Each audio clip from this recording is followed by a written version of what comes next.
Halo teman-teman di mana saja berada yang saya cintai dan saya sayangi. Kali ini saya ingin sedikit membahas tentang masalah pijit. Pijit tubuh. Pijit tubuh itu apa bisa menyembuhkan penyakit di dalam tubuh seperti kolesterol, asam urat, diabetes dan lain sebagainya? Jawabannya tidak. Karena pijit tubuh itu hanya memberikan rangsangan supaya tubuh yang lemah, lesu dan lemas itu menjadi segar kembali. Mungkin seperti contoh masuk angin, ataupun badan yang pegal, ataupun badan yang salah urat atau urat ketarik. Kalau pijit tubuh itu bisa menjadi membaik dan sembuh. Nah, kembali bagaimana caranya kalau kita memijit untuk menyembuhkan penyakit dalam seperti kolesterol, asam urat, diabetes dan lain sebagainya itu? Tentu kita harus pijit melalui refleksiologi atau yang disebut refleksi kaki. Refleksi kaki itu adalah refleks biji kaki mereflekskan organ di dalam tubuh yang bersangkutan. Seperti titik-titik di kaki itu ada jantung, saluran kencing, kemih, limpa, liver, paru-paru, lambung, pankreas, usus 12 jari dan usus besar, usus kecil, tiroid, paratiroid dan lain sebagainya. Nah, disitulah kita kalau memijit secara benar, memijit secara tepat, tentu dia akan merefleks ke dalam organ yang bersangkutan, yaitu di tubuh, dan membuat sirkulasi darah lancar sehingga bisa menyembuhkan penyakit yang ada. Tentu pemijitan refleksi kaki itu harus betul-betul dikuasai, betul-betul memahami. Dengan demikian penyakit yang di dalam tubuh itu bisa sembuh dan baik. Ada satu pertanyaan kembali yang ingin saya tegaskan di sini, bahwa sebenarnya kalau ada saraf kejepit, cara pijitnya bagaimana?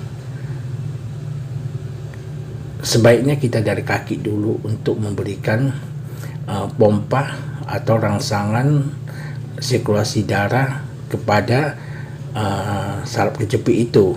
Baru kemudian kita pijit ke area saraf yang kejepit itu, seperti di pinggang atau di leher atau di mana saja yang kejepit.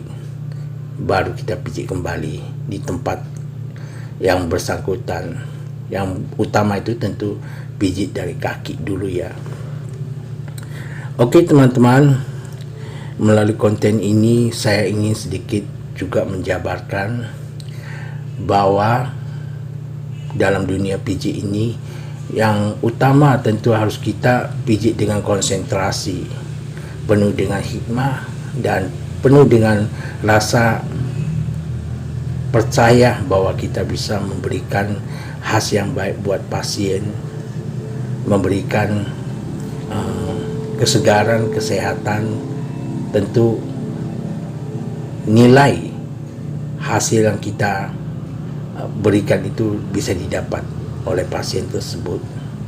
Jangan merasa ingin cepat selesai dalam pemijitan, jangan merasa malas-malasan ya. Fokus pada terapi pijit itu, tentu kita akan menjadi seorang pemijit yang lebih profesional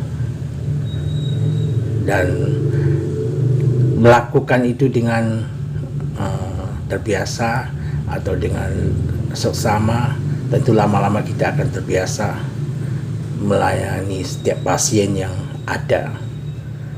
Kalau jadi seorang pemijit bukan hanya seminggu, sebulan atau 2 bulan, tiap hari kita bergelut di dalam dunia pijit itu.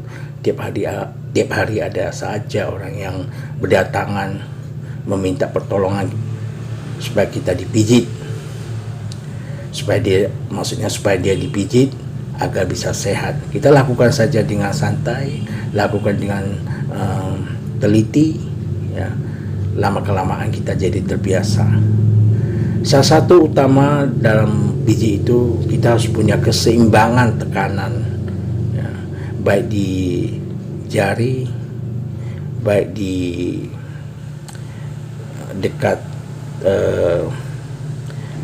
telapak jari, ya, baik di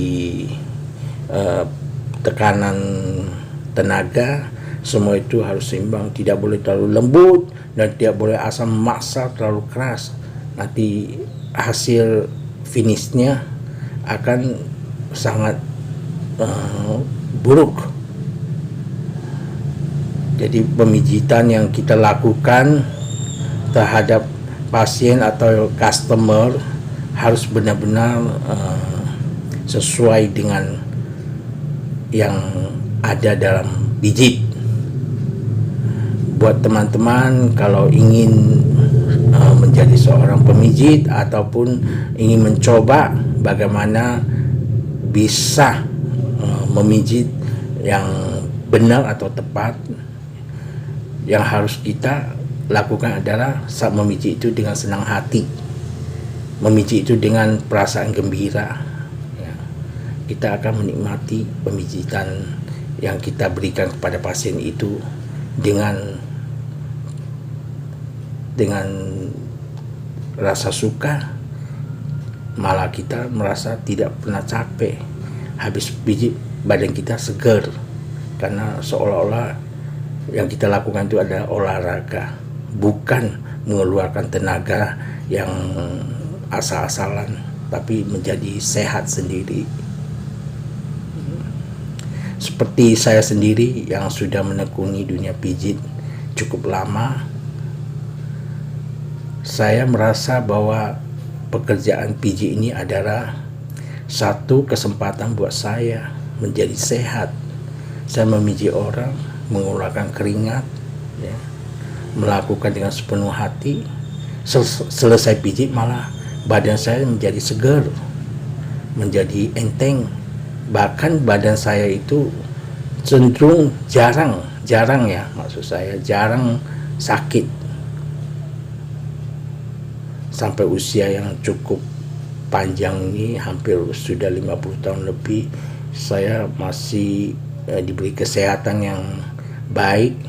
Terakhir saya medical check up, malah semuanya bersih, ya, tanpa ada penyakit, ya. Mungkin karena selama ini saya memijit orang, ya, melakukan secara baik, sehingga badan saya juga berkembang dengan sehat dan baik. Oke, buat teman-teman yang sekedar suka menonton pijit atau ingin menjadi seorang pijit, satu yang saya harapkan yaitu kalau melihat orang memijit, lihat dari cara bagaimana posisi dia berdiri.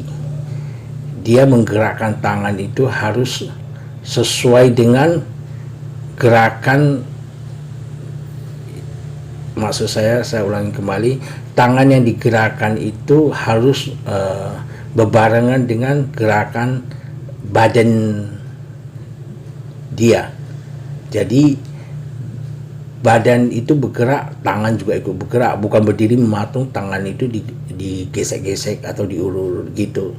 Jadi mungkin kelihatannya itu cenderung malah pemijitannya kurang maksimal. Jadi langkah kaki, pijakan, ya, tangan dan badan itu harus selaras. Jadi hasilnya akan menjadi maksimal dan benar-benar kelihatan jadi sempurna. Bagaimana caranya? Kaki melangkah, kaki bergerak, badan ikut bergerak, dan tangan ikut bergerak. Nanti kalau jam terbang sudah tinggi dalam pijit, otomatis semua itu akan tercipta sendiri ya.